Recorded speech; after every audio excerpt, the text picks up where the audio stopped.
Hi, Sean. How are you? I'm good. Thank Yeah, you, Ching, and very glad meeting you. nice meeting you. Yeah. Nice meeting you. Yeah. So I believe I met you in a app, and no, actually, I got your name from another friend of yours. And recommend me to talk with you. So, are you in United States right now? Yes, I am. Oh, Yeah. I'm okay. in All right. Nigeria. Yeah. So, yeah. Well, lately there is a very popular app where people can go on there to tell stories. And so I was sucked into their storytelling and story listening. I went there for many times, and like today, um, like last night, I went to bed 3:30 a.m. And then this morning, I still got up 8:30 to listen to. So I'm all sucked in. So tell me a little bit about yourself. Can you tell me? You don't have to tell me exactly your location is. Just tell me like a little bit in general. Like where where you're from, and you went to school, and now you're in the United States. Tell me a little bit about yourself, please. Sure. Yeah, I'm from mainland China. I went to college 1979, and I've been in college for the bachelor degree and also master degree. And I was studying for PhD, and at the time were 89 June 4th student movement or Tiananmen Square massacre occurred. Uh, and I came to US 91. And now I'm working for a pharmaceutical company as a researcher and developer for Mm, new drugs. Yeah.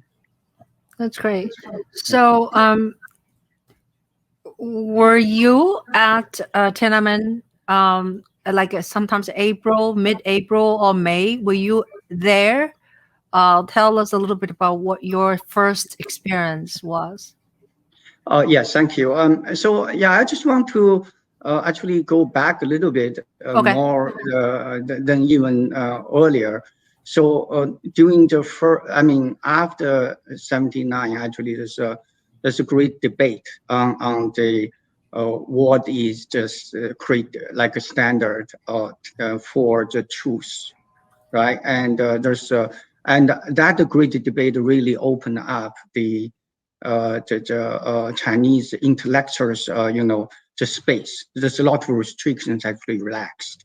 And during that time, there's a lot of new ideas and ideologies and books and the other countries, political systems.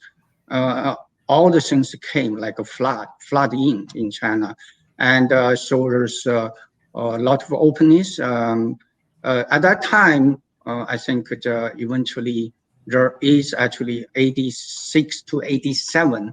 There is a student movement.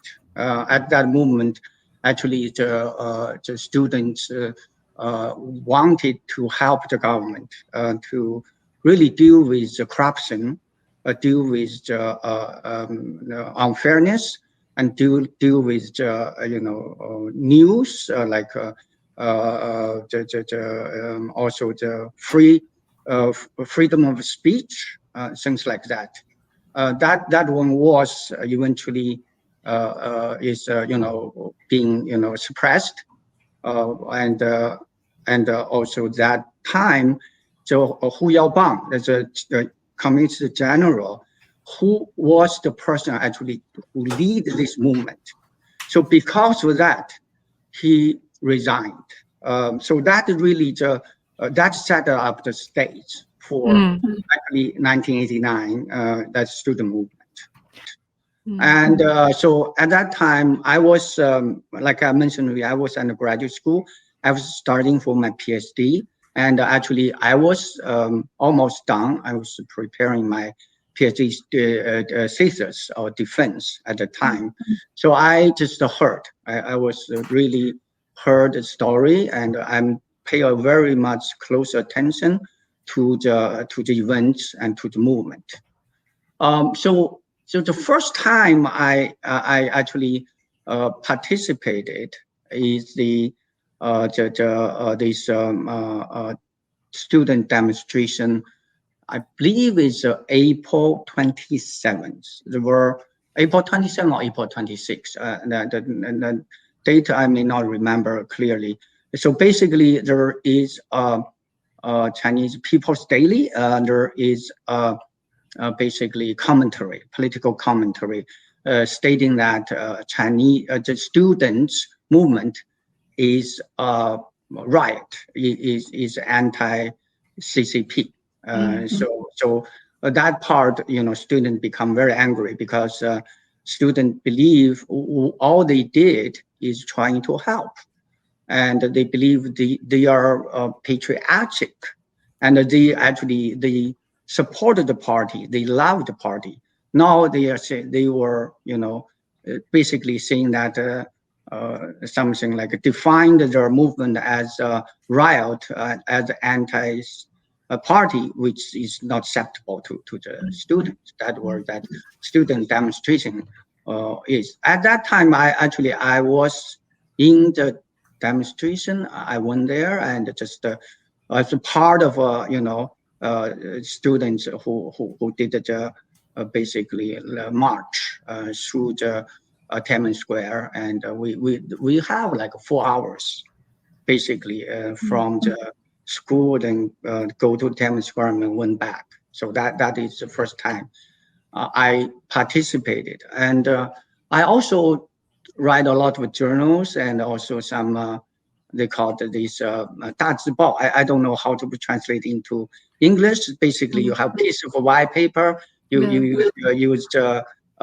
write a big very big size of the word, and then write your essay, write your commentary, big poster. Big poster. Yes, a big poster. Thank you for that. So I wrote quite a few big posters, just something just like a journal, just to record what happened happened during that day, and also sometimes just express what I was thinking at that time.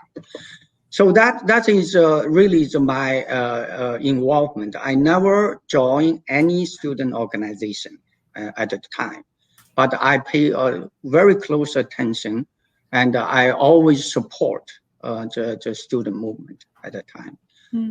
So what happened is so life move on. So when eventually there is the hunger strike happens.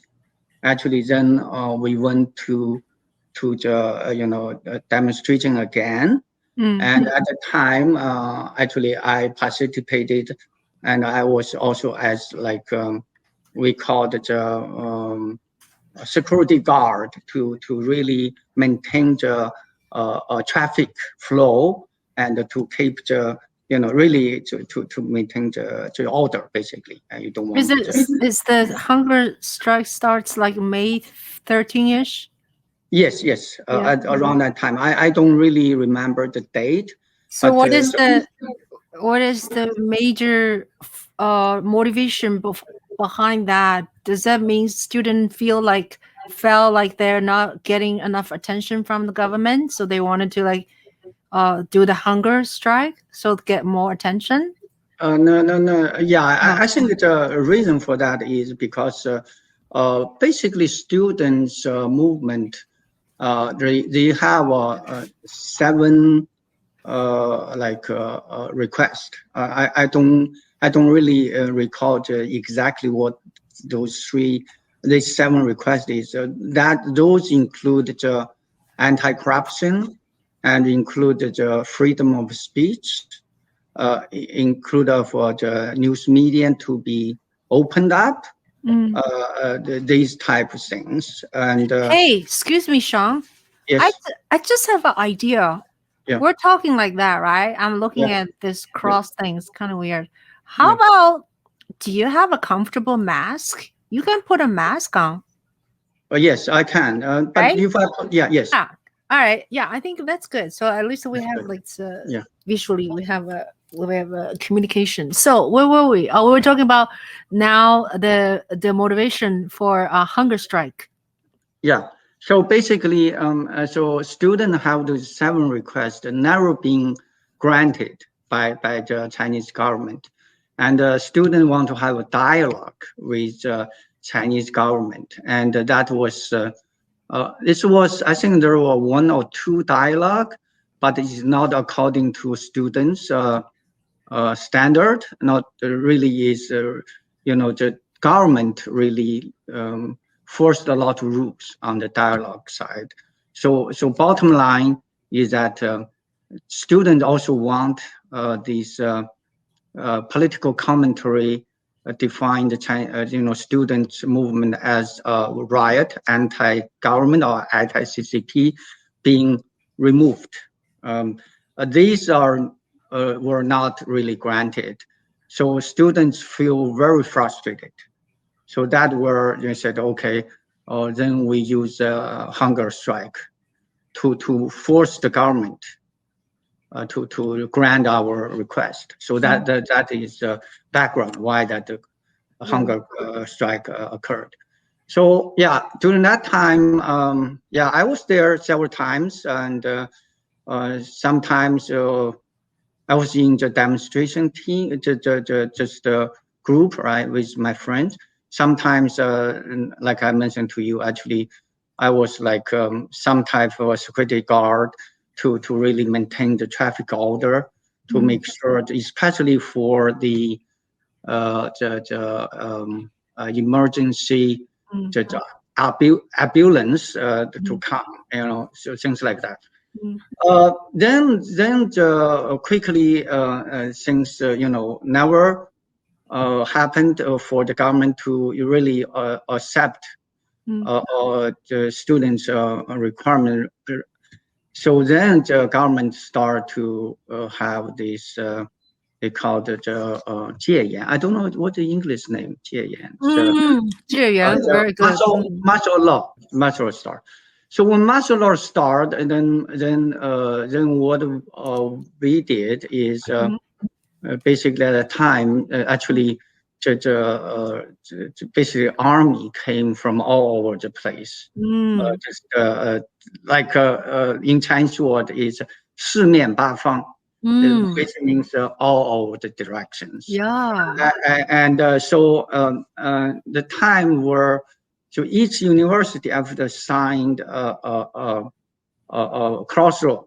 Let's say, okay, you are going to this crossroad, you are going to that crossroad to help to stop the army getting into the city of Beijing. And so at that time, there's one incident I want to really talk to you in a little bit more detail is on May 21st. On May 21st, actually, that was martial law announced in third day, and so there's thousands of Beijing citizens and students, they just went to these more than 100 main this crossroad to stop the army getting into the city.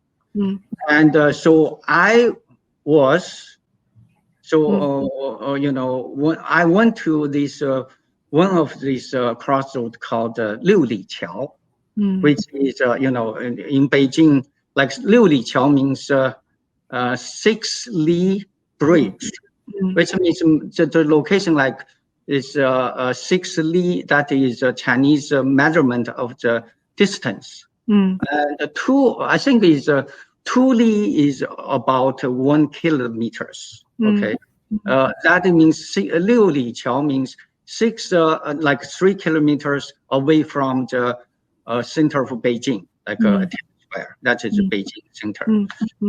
So we're there, and so what we see is there's students, not students. There's I mean army already there, and in the crossroad was stopped by the by the Beijing citizen and also students, and basically they put some type of bus, right? Transportation Mm. bus in there, and public bus. And then we talked to the army, the officials and the soldiers. And that time when I saw it is about, I think it's 2 groups. Each group have about 20 vehicles, and I think each vehicle about 12 people.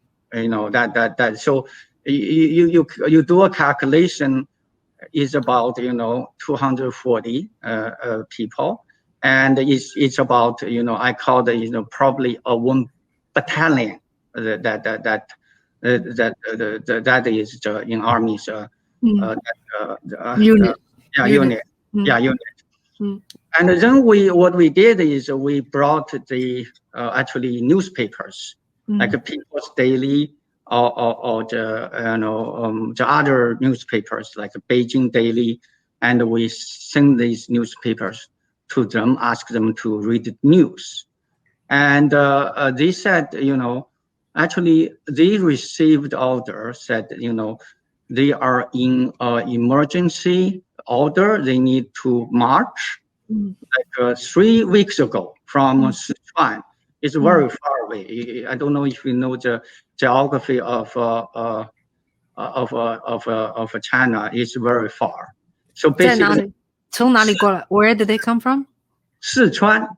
Oh my God, Yes, that's so far away. Yeah, but they have the truck, like I mentioned to you, right? Yeah, so yeah. they take them like 15 days to get where they are, the Beijing. And they said along the way, they are not allowed to listen to the radio. They are not allowed to read the newspaper, and they are only thing they need to do is every day they need to read that the political commentary on condemning the student movement. Okay, so that is so when they saw that, then the army got a little bit confused, right? Yeah. So they showed us the letter, and so basically the letter shows that. I have this journal here. I just read it to you. Basically, it said, we as a veteran we want to really cry out that PLA is the army is the people's army, and I mean the situation is very serious, and the army should not come into the city, and should never shoot at people. Okay, so that's what they said, and they have their signatures. So then we quickly write down that letter, and also write down these 7 generals' names. And then we made just read this letter to the soldiers, and also to the Beijing citizens there. They want to stop the army. So everybody was very happy at that time, because they say, okay, actually the martial law could be stopped, right? Because you have the army generals saying something very encouraging. And then we actually think this is very good letter. We should send this to the Tiananmen Square. So Tiananmen Square, like I mentioned, to where we were is about 3 kilometers. So we just ride the bike from where we are came to went to the Tiananmen Square, send that news to the Tiananmen Square broadcasting station. So they eventually they broadcast that letter, and that's a big encouragement for the students. So that is the day. That's May 21st. And also at that time, then we are also talking about how to really make sure every Beijing citizen aware of this student movement. And this one night, I remember 3 of us, like friends, we went out, bring some, this our own, writings, and also the newspapers, which is have positive, the statement or comments about the students. So the news, and sent to try to go to this small alley we call the huton, and to really let people know what happened. And I recall, so I went to basically huton, like the Siheyuan, right? That's basically, actually Siheyuan is supposed to be just one independent unit. Inside of it, there's quite a few rooms, and at that time, actually one independent unit lives several families there. So I went in, and there's several families. Actually, they were, just chatting, right? They are drinking tea and play chess. Then I went in. I said, now the situation is really very serious, and I want you guys know. And I'm a student. I showed my student ID to them, and I also gave them some, reading materials. I asked them, so you guys please support us. And so then I came out, and then there's one guy following me. I was very, very scared. I said, "What happening?" Someone followed me, right? But I just write in a just a regular speed. Then he just got up to me, and then he sent me a bottle of water. He said, we know that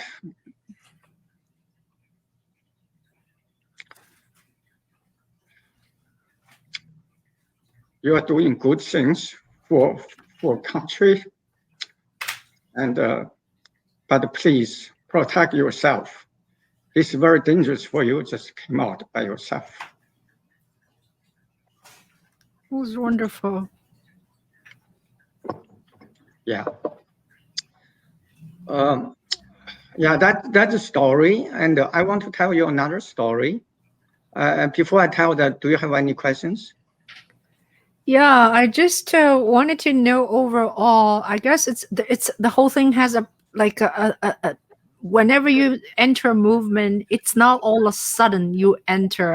I would guess there is like a little 一点点导火线, then Yes, goes 烧燃一点一点一点. So I just want to know, like psychologically, did you have any preparation, and how do you just sucked in by this whole thing, and are you worried about your own safety and your family? Yeah, thank you for that question. Like I mentioned, really that 86, 87, that student movement really prepared me. Actually, I was not really heavily involved at that time, but I read a lot of things about that student movement. I'm in full support of that student movement. So that made me really ready. Actually, I was, I kind of regret, right? I said, I wish I could be in that student movement, because at that time I'm much younger than I was at 89.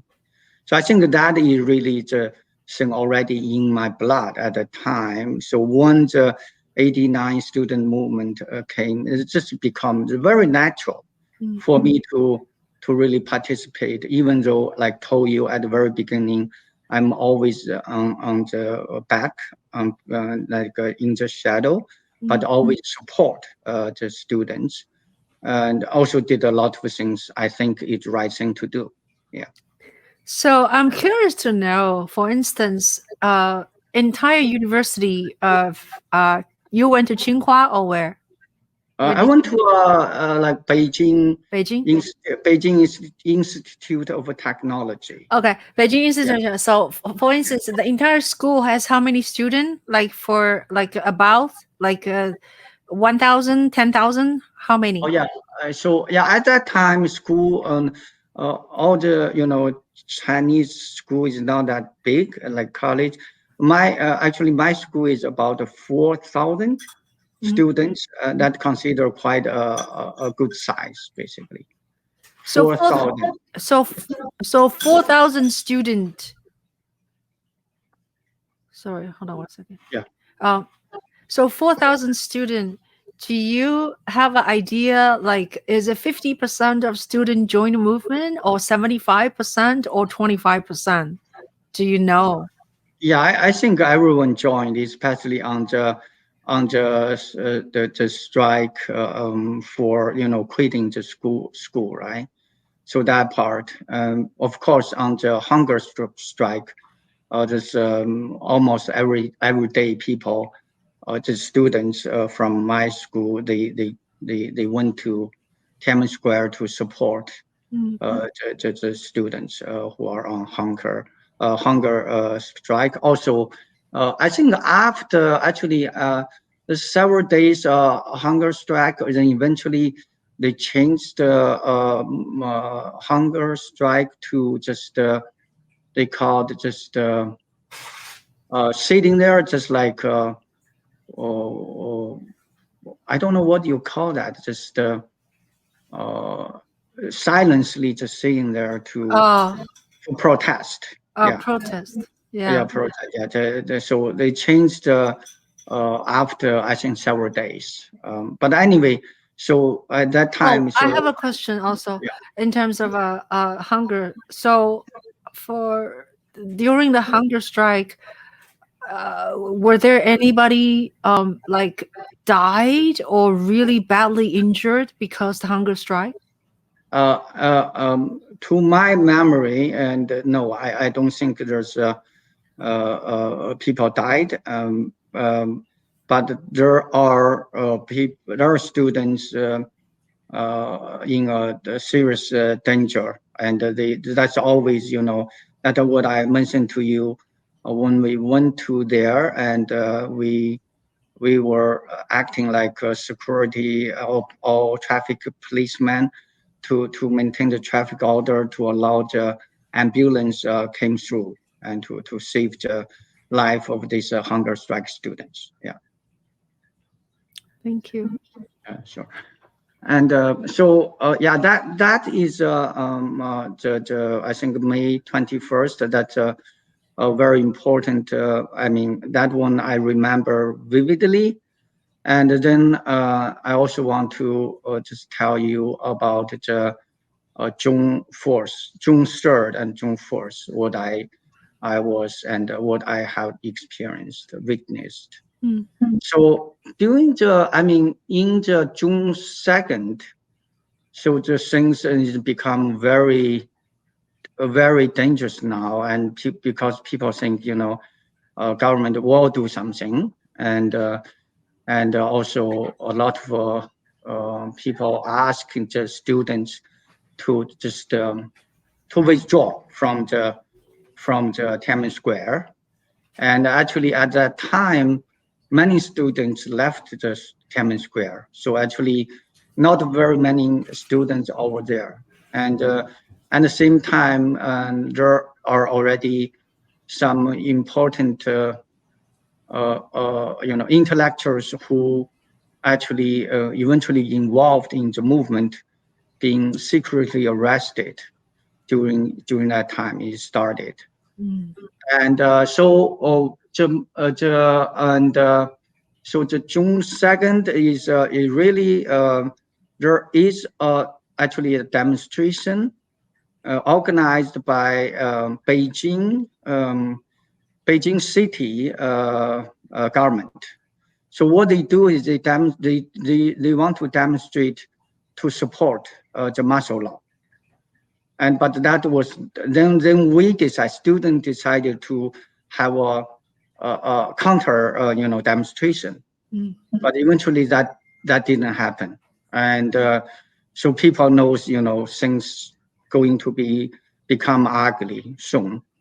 And then at that day, then my advisor and the PhD advisor and asked us, say, okay, can you guys come to my place, just have dinner together, like so.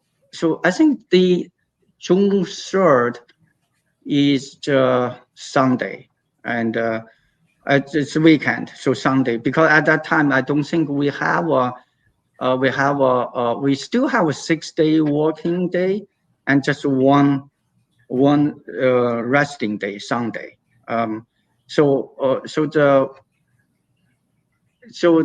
mean, professor told us, they knows, how much involvement of especially their students were, and ask us, really, you have to protect yourself to be safe, right? And so we were in there like until like 9:30, sometimes like after dinner.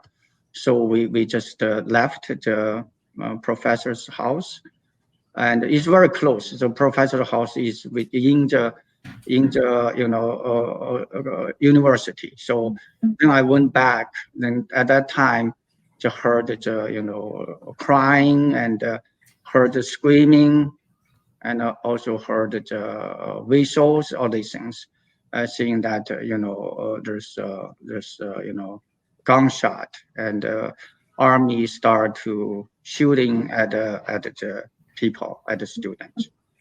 And when we heard that, then so three of us, the friends, so three of us said, okay, we need to go to the Tiananmen Square to tell the news, and we need to ask them to withdraw, and don't just get killed, right? Is really not worth it at this moment. So then we just ride the bike. At the time, bike is our main transportation tools.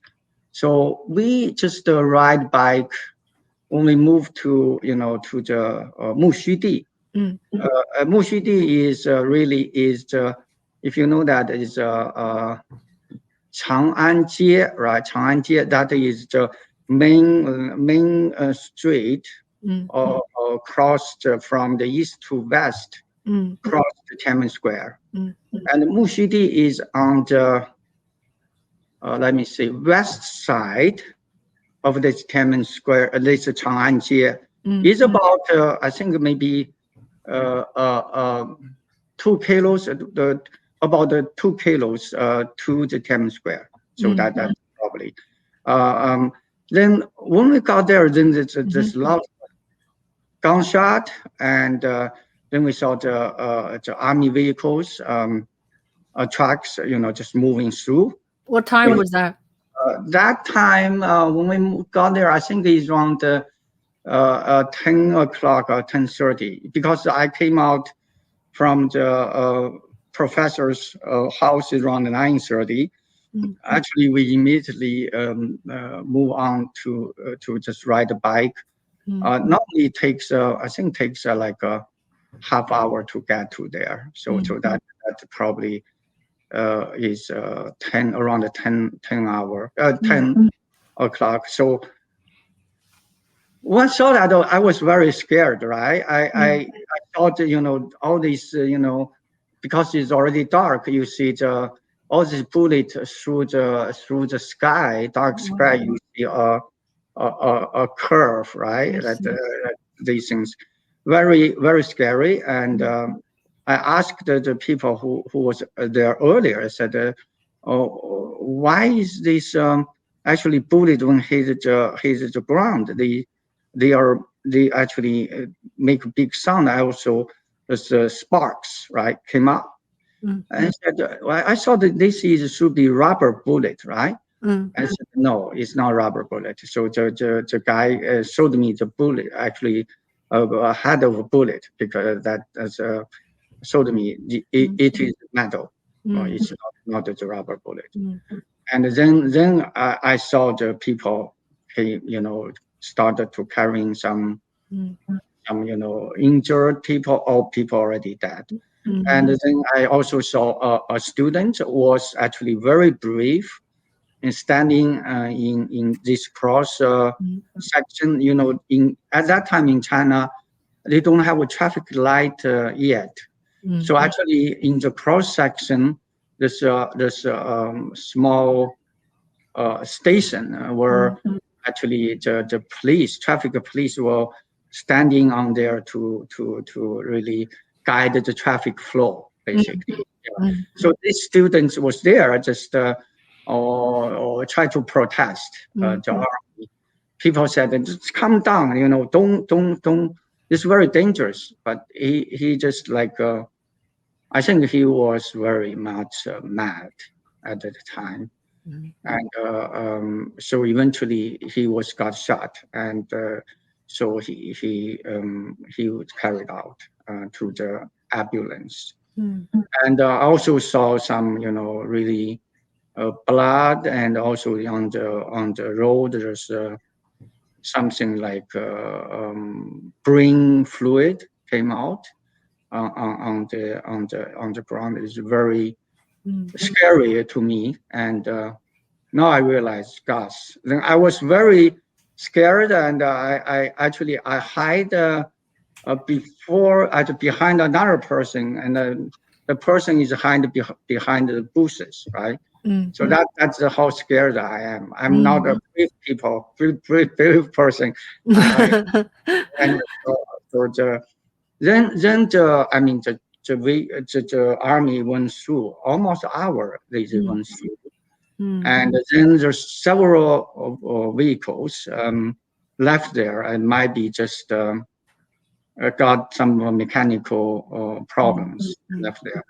And then the Beijing citizens, they just build some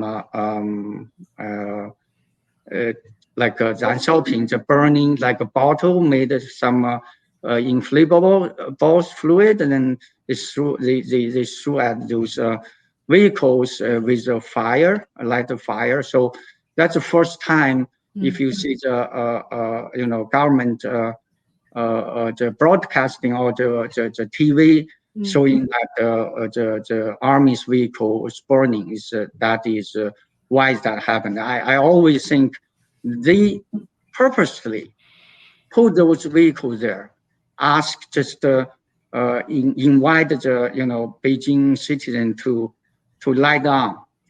Could be someone they prepared someone to do that. I don't know, but that exactly those vehicles they purposely put there. That's for sure, left there.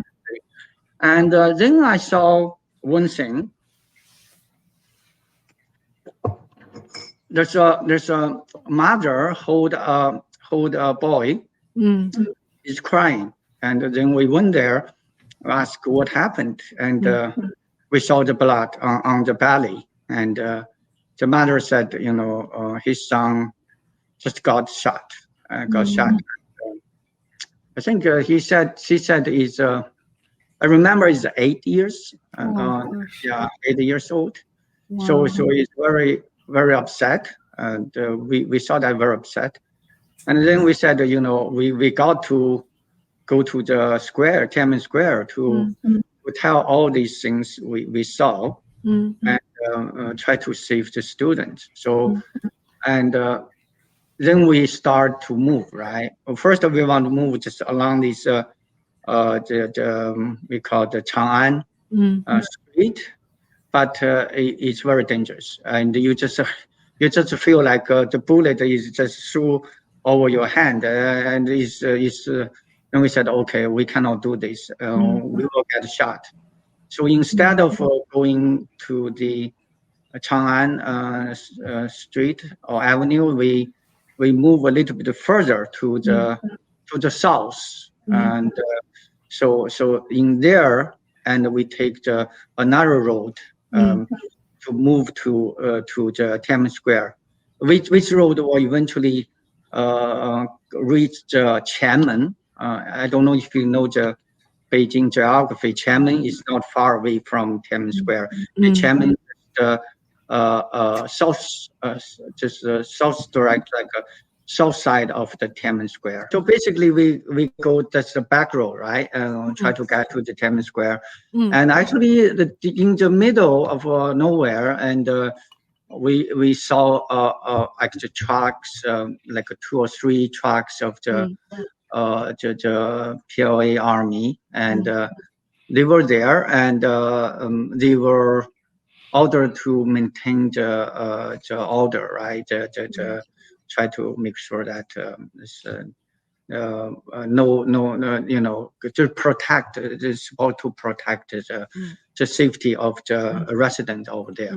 And they were actually badly battered by the Beijing citizens, and they were like armed, and I mean a lot of bandage, and you see sling on the arm, these things, and we just quickly chat with the army official, and he told us, and said, they were not offered the bullet, and so they went there just without the bullet, so they cannot shoot, and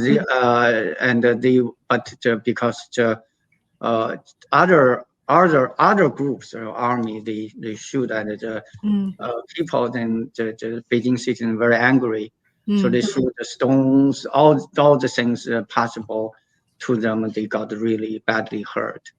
So that is a story. Also, feel like this is also intentionally arranged by the government to make sure some armies does get injured by the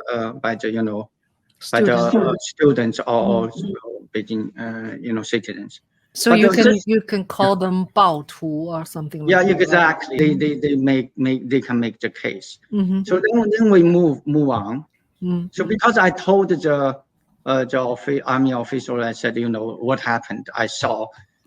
He cannot believe it. He said, I don't think we did that, because you see my soldiers, they're beating up. So I said, yeah. You got to trust us. So we just saw it, but then we move on. Eventually, we got to the Tiananmen Square, and at that time, it's about I think it's already past the midnight. So that should be already June 4th, the early morning, and so because we are, like I mentioned, we are going to the back road.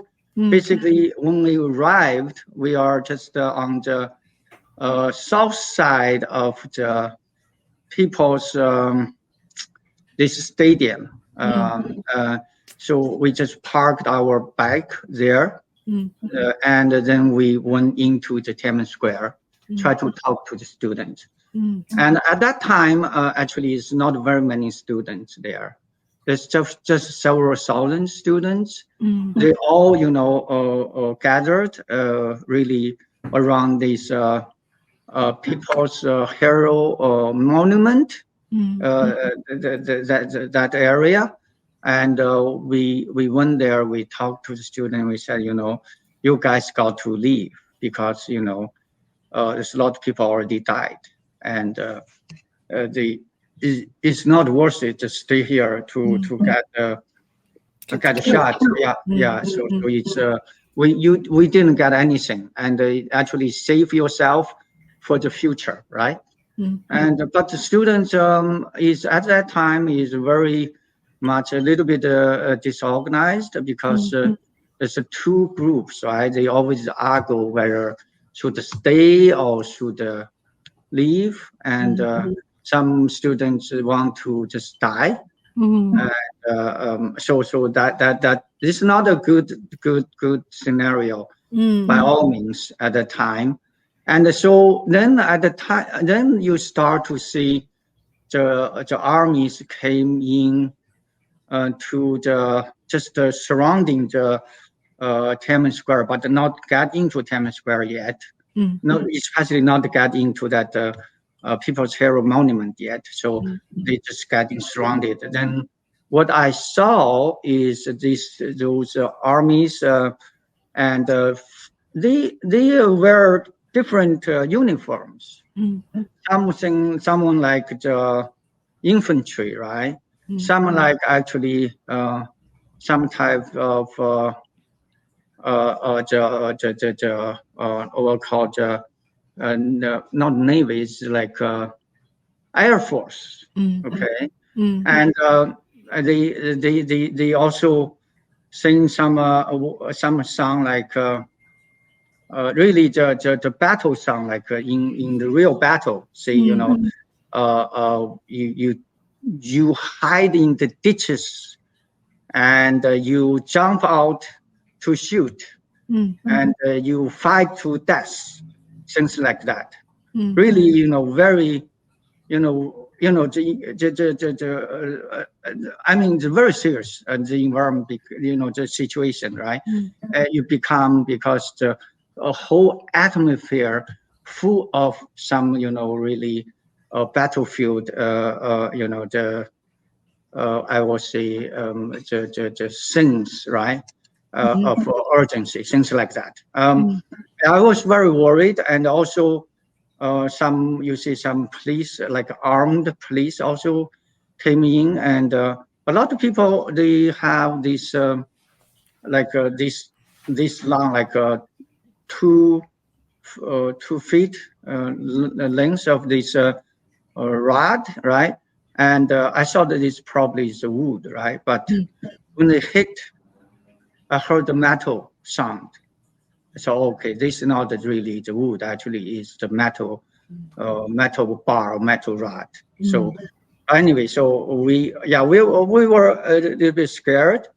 So, and at that time is almost 3:30, and then there's 4 people actually in the Tiananmen Square. They are not students. They were called intellectuals. I think one of the famous one is Liu Xiaobo. Another one is called Hou Dejian. I forgot the other 2, but those 4 people there, and they called the 4 gentlemen. And actually, they were there for hunger strike. They were hunger strike because they wanted, student to just leave, and they said, using this measure to persuade the student to leave.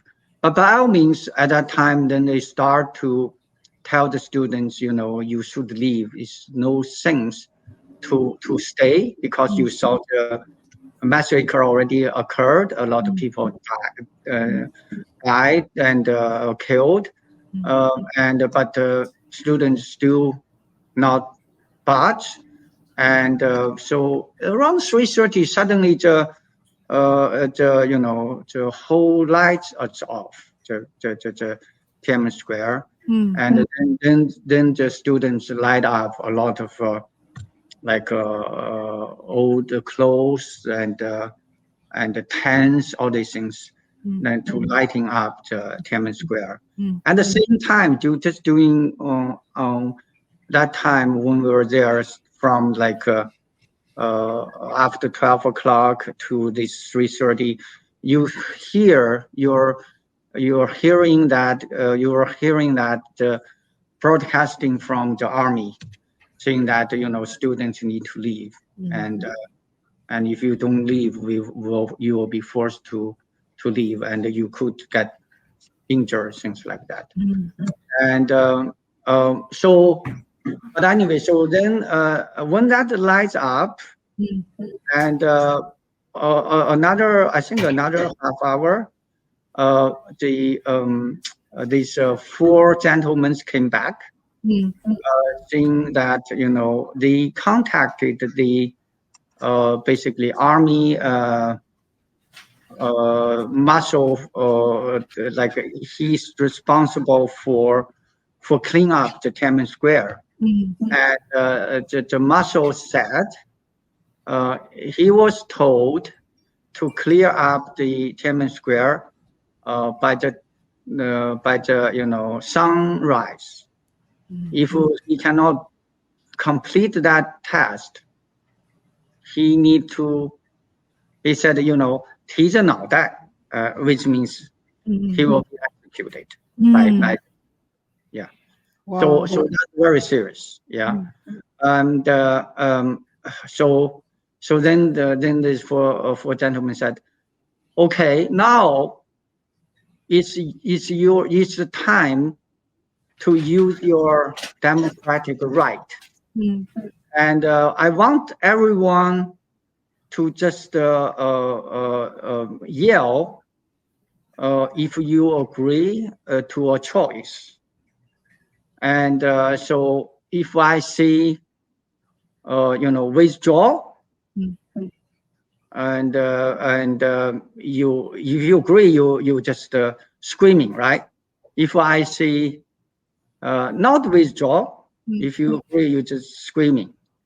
So by doing that, then students decide to withdraw, because the sound of screaming or supporting the withdrawal is much louder compared to the other decision. So then students start to gather, to move.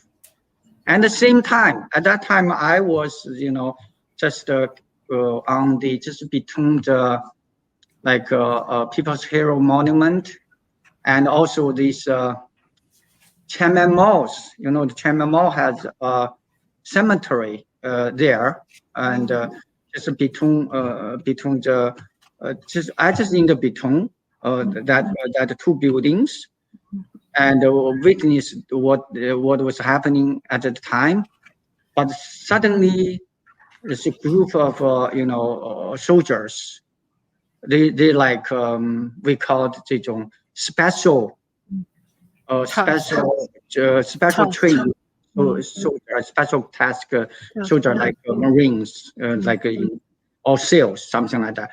So they really very scary. They have this machine gun on their hand, and they quickly circled the monument, People's Monument, and they put that gun toward me, right? So I was really scared, and I hold up my hand. I cannot turn my body to back. I just watch them and just slowly move. And eventually, I moved to the safe place, and I was mingled with other Beijing citizens and students. So and then at the same time, students start to move out, and you heard the sound, the gunshot, and you also heard the army start to really using this metal bar or wood bar to really hit students, force them to move faster. And one of my actually friends, we is just next door in the dorm. He was actually hit really badly on the back, and this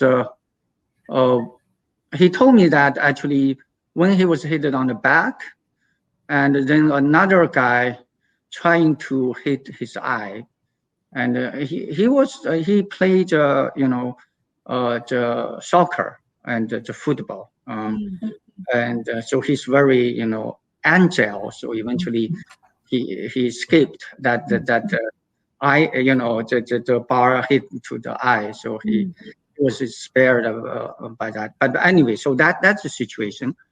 And when we saw that, then we said, okay, let's follow the students and let's go home, right? So four of us basically, we pick up the bike, then we just go follow the students. And the students actually they teamed up. Actually, they're quite organized. They just move along this Tiananmen street, trying to move from east to the west and then get back to the school.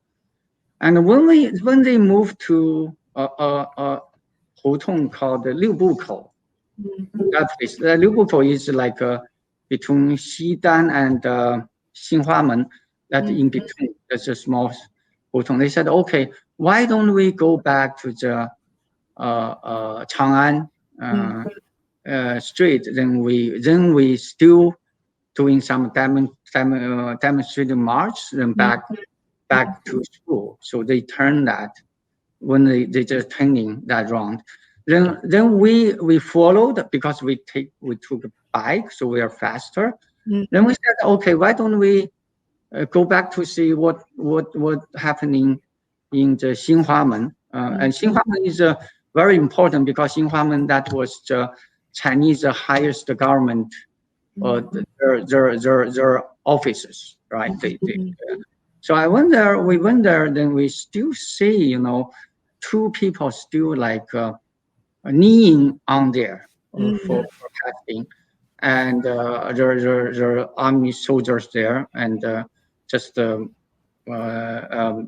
stay there, and didn't interfere with these two, and so we will just stay there maybe 2 or 3 minutes, and then I heard like big, very intense gunshot, very loud, and it's just around the Tiananmen Square.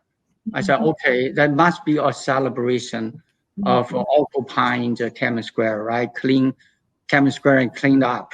And then I saw there's dust, right? There's dust all over the sky from the direction of the Tiananmen Square. Also heard the engine sound, very loud engine sound. Then we said, oh my gosh, tank is coming. So 4 of us just immediately ride a bike and then just try to escape the tank. And so when I was riding the tank, then I heard the bullet. It just flies through my hand, and also I just saw one of the tank, the middle of the tank. There's 3 tanks. They move in parallel, and so the middle tank just passed, and the other one I saw is almost hit me. So I was very quick, just try to turn to the sideways and threw my bike on the sidewalk, and then myself quickly settled on the sidewalk, and people saying, please just stay down. So I stayed down, and when the tank passed, they threw this bomb. They called maybe some type of either toxic bomb or something called the tear bomb. Yeah. Oh, tear bomb. Yeah. But I don't know if it's tear bomb or actually the toxic bomb, because I feel my lung is burning. I didn't feel I have tears, so I feel my lung is burning. Anyway, so and just that's like 2 or 3 meters away from me, there's 2 actually young female students. They all together, they are crying. They never seen this before, and I just there like for few seconds, right? And then the tank just moved into the students, run into the students, then stopped. And it's very dangerous to just stay in that open space. So I saw the tank stopped, and then I quickly grabbed my bike, got into the Liubukou huton very quickly. When I got in, then another tank tried to get into the this huton. I was scared because that's just like a few meters away from me. And but then another tank stopped this tank. Basically, another tank just turned to block the tank, try to get into the huton. So I was spared, and basically by the other tanks interference, and then I start to hear people saying, "Please." First, we heard the ambulance was like 15 meters away, saying that student, please bring your injured student or people here. We cannot move any further. If we move further, we'll get shot. Then I saw people, some people to move some down. Then I just followed the path, and then I found it's about 11 students is lying there. It's all the blood and the brain fluid all over the place. And so yeah, so this goes on like eventually when was the square kind of relatively empty? yes, that's when the square is relatively empty, and they celebrated with intensive gunshot, and then tanks start to probably secure the surroundings. I suppose, yeah. So I assume. By when? That time I think it's around 6 or 6:30. Oh, still June 4th. Yeah, still June 4th. Yeah, I'm still. Yeah, basically we just follow the students, move back to the, because that time I mentioned to you, actually students start move out about 5 o'clock or so, and so I think that time is around just maybe a half hour later that would happen. I mean, timing wise is very difficult for me to track, and because of the, you can imagine during that situation, life death situation. And so I also saw a student was really almost just it's a big, that's trauma, right? Traumatized. Right. He was just knee down the ground, and then hit his hand into the ground, then crying.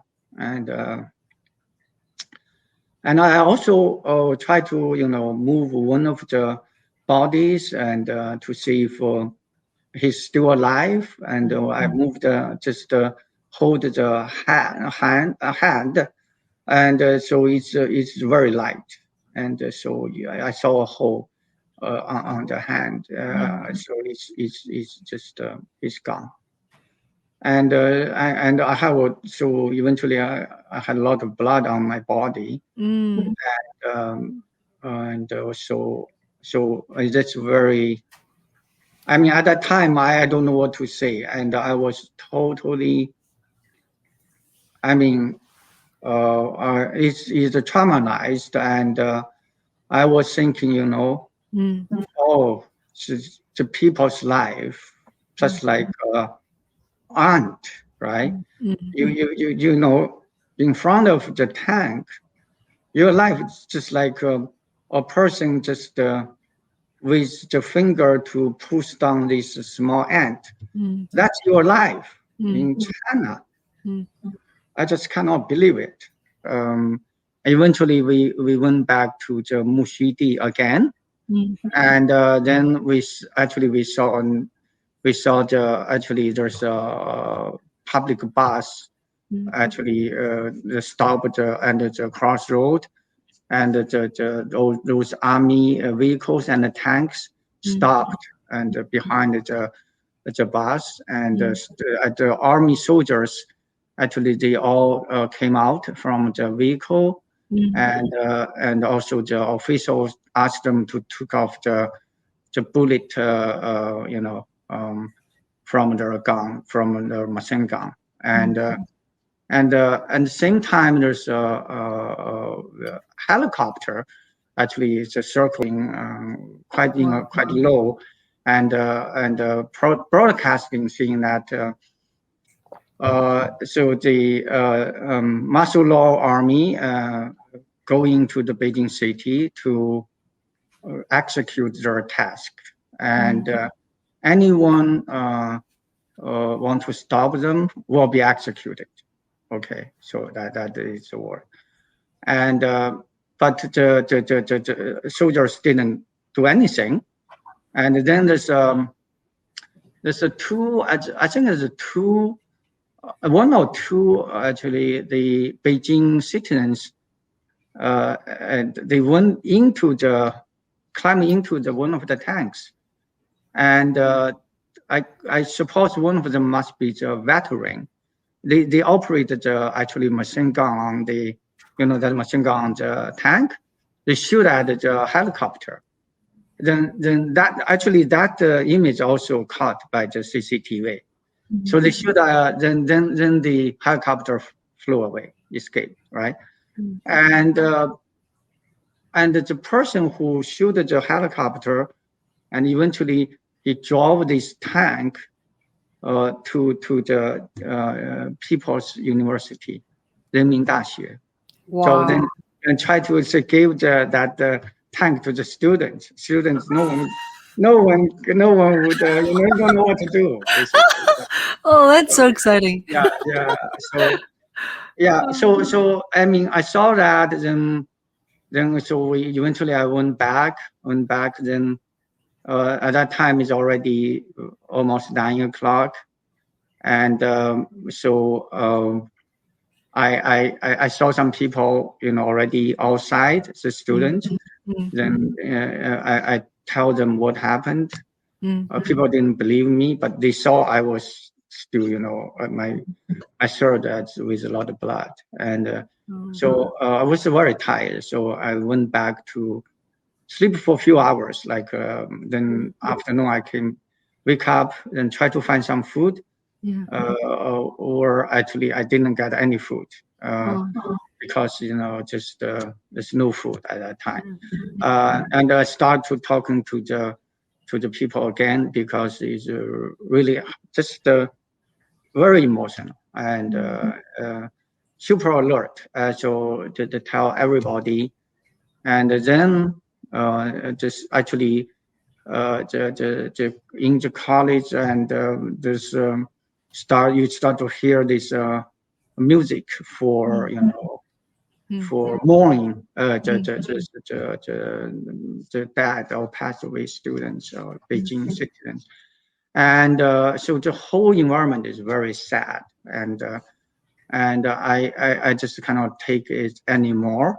I decided, I said I will go back to my hometown. So I took the bike, then just in the afternoon, the ride through from the university to the Beijing station that were in Chongwenmen. I don't know if you know but that's a heck of a ride. It takes about more than 30 minutes to get there. And along the way, actually, I saw I already took off my shirt, right, bloody shirt, and on the way I showed this blood shirt to the actually people when I met at that time, group of people that talking about what happened during that night, and a lot of people didn't believe it, but when they saw it, they start to believing. And also some people asked me to show the identification card, and I also asked them to show it, and they didn't show it to me, so I know they are the like 便衣, right? They are the policeman underground, basically, or underground. But by all means, I was stopped maybe 3 times to show people what happened, and then I went to Beijing station, and the train station. There's no one's there. Basically, the whole square is empty, and I just put my bike on this bike rack. There's probably just a few bikes there. I put on there, and I didn't lock it either. So then I tried to buy a ticket. Right, this ticket already sold out. I just bought we call the 站台票, which the platform ticket for seeing people off. So I went, then I used that ticket to actually get on the train back to my hometown. And during the train, like during the trip back to my hometown, actually my the seating, right, the neighboring, it's a salesman, and he's very good in talking, right? Always like to talk. So so I basically told him what happened in the Tiananmen Square and the whole situation, whole night, what I experienced. And so start all over, so many people gathered around me, just hearing the story. And then there's a student from Shanxi University, and they said, why don't you come with us? We want you to come to Shanxi University to tell a story. And I was a little bit hesitating because that's very dangerous, right? So the salesman asked the students, they said, can you, assure his safety?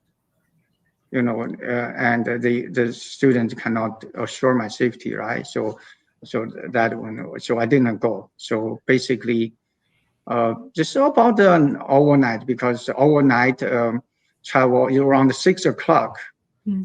I got off the train, and that's where my parents' family is. So, and when I got to my parents' the house, right?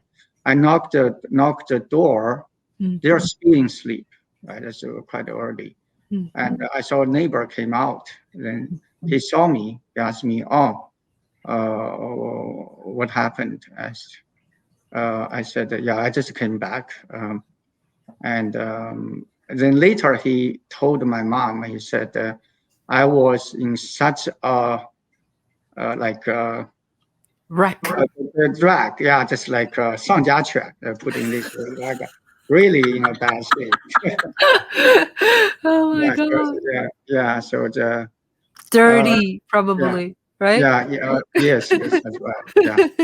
So and so eventually my father opened the door. Yeah. Actually, I have before I leave, I have basically put my writings, journals, and also this some evidence as well as the bloody cert, into a parcel type, right? And I gave that to my mother. I said, please keep this in a safe place.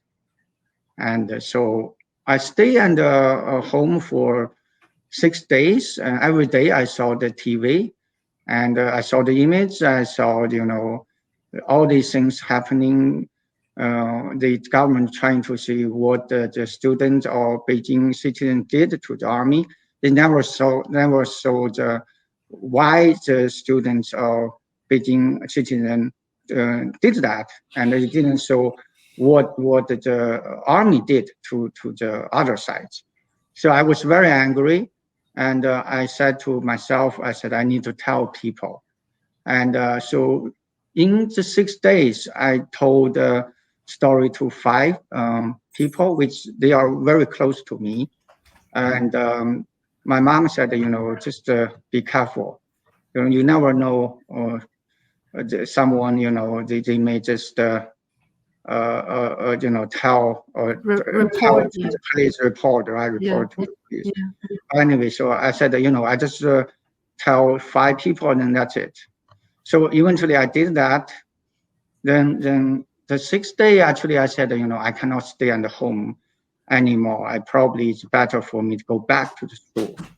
So I went back. That's the very wise decision. Why? Just 2 weeks later, actually, my parents is working in a factory, right? So the security official at that factory came to my mother, said, I heard your son came back on that day, like the June 4th. So we want to know the details, what he did after he came back. My mom said, no, my son never came back. And why you say? Why Good you for say? her. Yeah. Oh, my mom is very smart. Yeah. And why you? And then he said, but I heard someone tell they saw your son. So they must misrecognize it. Recognize it. That's the wrong person. I didn't see my son. How could that other people see my son, right? So Wow. yeah. So, but that security official very persistent came to my mother several times, and so my mother basically talked to the head of a factory and said, the head factory told the security officer, and things settled. But when I went back to school, then start we called this 白色恐怖. I don't know what the English translation is, because then the army start to get into the school, and now actually they have this they call this line, special line to report anonymously, right? Just without even identify yourself, you can just call and see the report. Basically, if someone stopped the army vehicles, right, or someone went to Tiananmen Square, or someone went to a demonstration march, anything like that, they want people to report. If you got the report, actually a truck of the soldier will go to your house to pick you up. You're in jail. And one of my teacher was reported by the others, and he was in the basically not the jail. It's called something 看守所. I don't know what is 拘留所 是不是叫拘留所？ 拘留所. I don't know what is the English translation. Yeah. Maybe temporary jail. 对 temporary confinement. Yeah, temporary confinement. And so Because my father during Cultural Revolution, he was put in those places. I see. So he was in there for 1 month, and but 1 month. Why is he in 1 month? Actually, because he had the evidence in that he was not in that place, and people reported him, and also the people reported him. That place actually is never been actually a single military vehicle passed through. So he got spared. So that's very scary.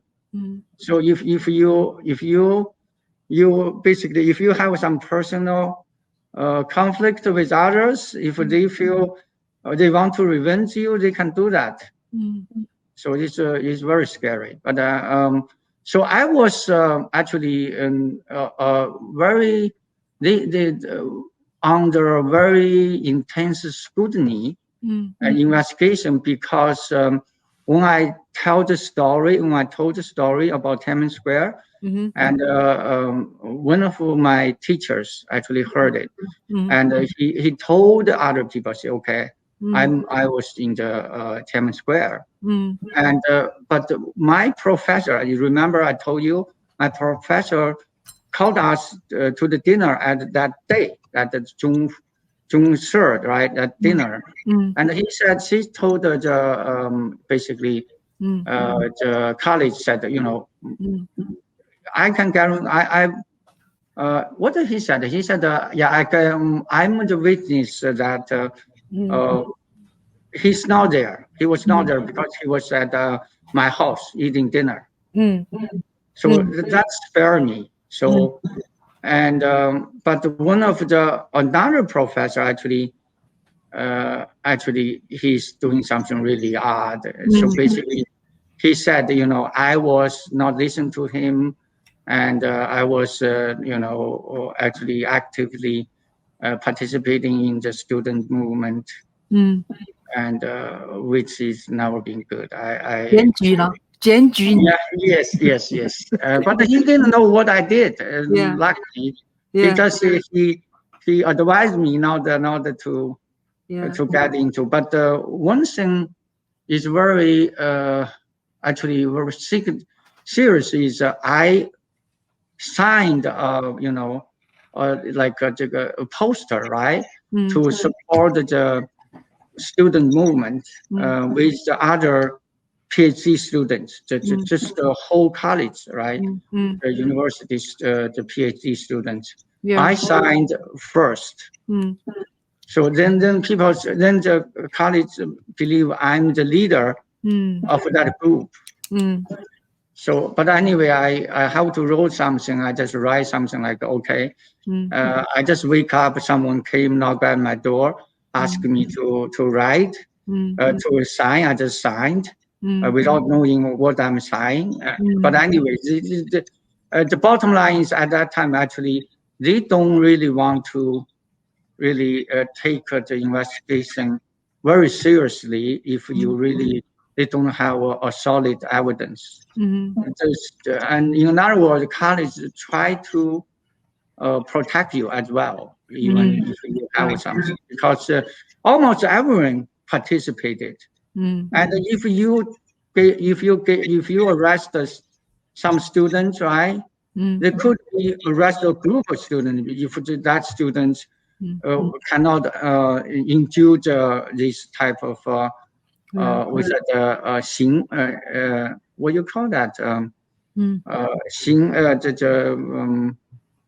刑法 right 肉体的折磨 right anyway so I was basically spared by that those two events eventually they dropped the investigation and then I decided to leave the country so I took the TOEFL and GRE and I got a acceptance letter and so I'm ready to leave 1990 but then it took me another half year to get all documents ready so I eventually I came to US in March 1991 so that's the entire story of me.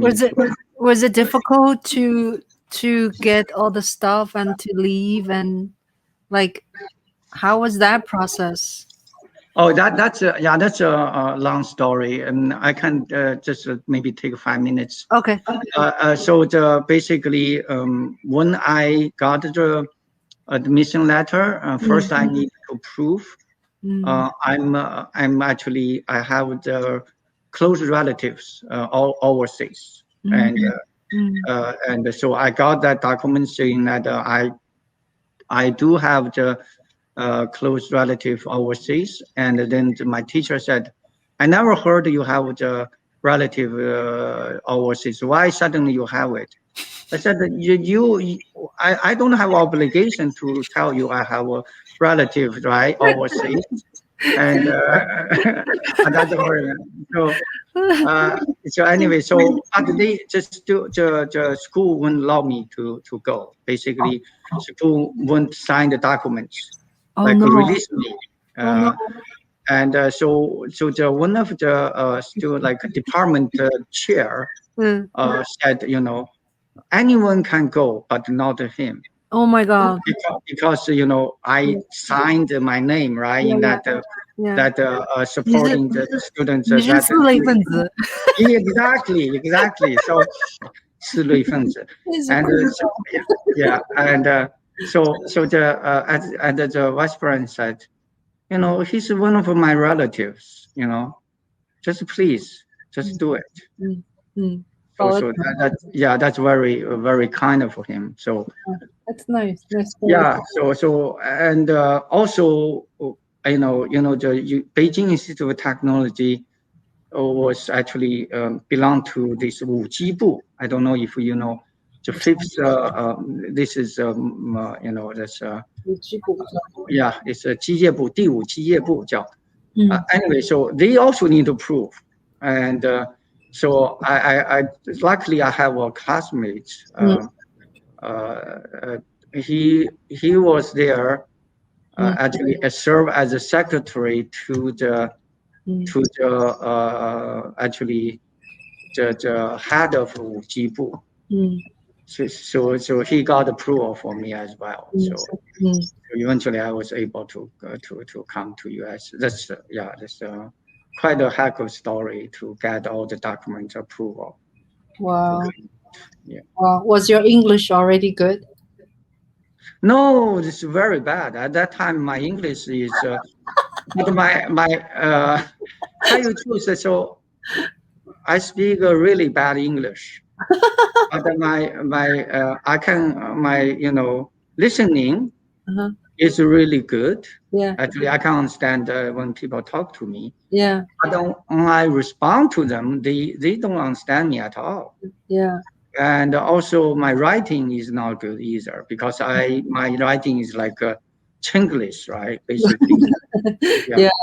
So yeah, Yeah. it's take a great effort Yeah. to get me where I am, but still, Mm. so my English always criticized Yeah. by Native Americans or my boss basically. Yeah. Every time he will say, "Oh, you need to improve your communication, Uh, and also you need to really practice some word, right? And like things like that." Thank you very much, Ching, and really a pleasure talking to you.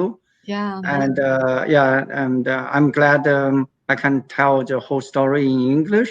Actually, when you tell me I need to tell in English, Mm. I always said, how could I tell this in English? It's a really challenge for me. But I completed the mission. I'm really glad. Yeah. Okay, great. Thank you so much for your time and for your moving stories. And I loved it. And we should keep in touch.